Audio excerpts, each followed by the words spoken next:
पाकिस्तान के प्रधानमंत्री शहबाज शरीफ आजकल काफ़ी मुश्किलों में हैं। पाकिस्तान की अर्थव्यवस्था लगातार संकट की नई गहराइयों में डूबती जा रही है। शरीफ को बार बार दूसरे देशों से कर्ज और मदद की मांग करनी पड़ रही है। जनसंख्या के लिहाज से दक्षिण एशिया का भारत के बाद दूसरा सबसे बड़ा देश होने के बावजूद पाकिस्तान की अर्थव्यवस्था सबसे खराब स्थिति में है। तो आइए देखते हैं क्या है पाकिस्तान के ताज़ा हालात।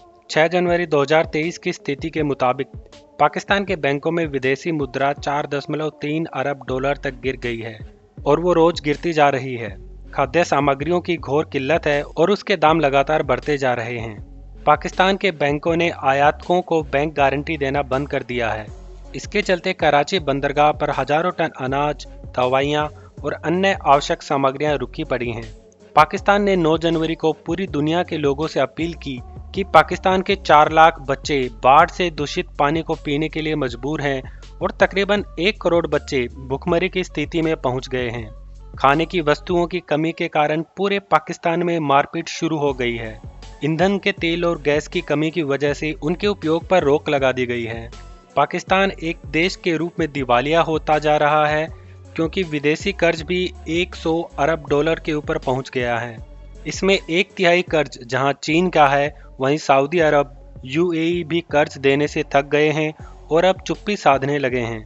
बार बार आग्रह के बावजूद भी आईएमएफ की टीम पाकिस्तान जाने से इनकार कर रही है और यहां तक कि अब तो अमेरिका के एक सांसद ने पाकिस्तान को मेजर नॉन नाटो अलायंस से हटाने की मांग कर दी है। तो आइए देखते हैं पाकिस्तान की इस हालत का कारण क्या है।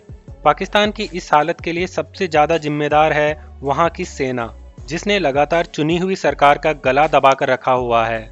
पाकिस्तान के बजट का एक बड़ा हिस्सा सेना हथिया लेती है और सरकार के पास जनता के लिए खर्च के लिए बहुत कम बचता है।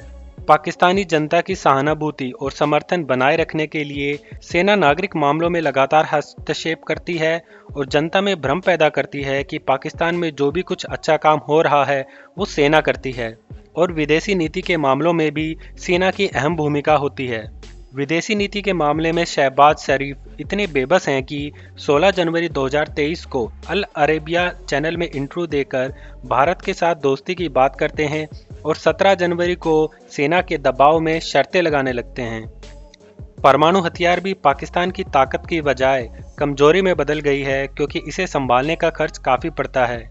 शुरुआती दौर में पाकिस्तान ने इसे इस्लामिक बम के रूप में घोषित किया, लेकिन उसकी यह अपील भी खत्म हो गई है। आतंकवाद को पालने पर पाकिस्तान का घरेलू खर्च भी काफ़ी आता है और इसकी वजह से दुनिया में उसकी साख पर भी बट्टा लगा है। पाकिस्तान ने निजी उद्यमों को बढ़ाने की बजाय आतंकवाद को निजी उद्यम में बदल दिया है और इससे आर्थिक गतिविधियों को लगभग ठप कर दिया है। पिछले साल पाकिस्तान में एक भयानक बाढ़ आई जिससे पाकिस्तान के 1/3 हिस्से को जलमग्न कर दिया। इसने पाकिस्तान की खेती और आधारभूत संरचना को बड़े पैमाने पर ध्वस्त कर दिया। अब सवाल उठता है कि पाकिस्तान के पास उपाय क्या हैं?